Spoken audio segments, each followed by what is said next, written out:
Hello, I'm Bernard Hickey from interest.co.nz and welcome to a special investing report brought to you in association with ASB.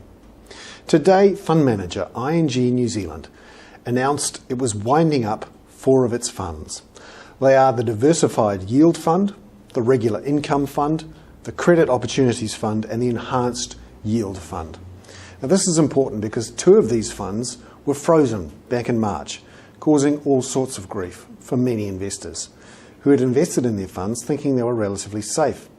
In many cases, they were recommended by ANZ advisors to go into those funds, and many have expressed anger at being pushed into those funds.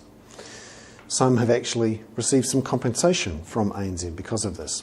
Well, now ING, which is 49% owned by ANZ, has announced that these 4 funds will be wound up, crystallising losses of over $400 million. Now, these funds had about $700 million invested in them earlier this year, but the credit crunch and the debacle that has happened on many international credit markets, particularly the markets for collateralized debt obligations, these are loans that float on the top of subprime mortgages, that has caused big losses for these funds. Many investors would not have known, of course, that these funds were investing in subprime bonds and in derivatives on top of those subprime bonds. They will be particularly angry at what's happened to their money.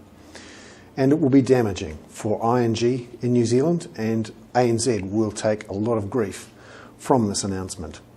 So there we have it. ING announcing that it is closing or winding up 4 of its funds that at one stage had $700 million in them.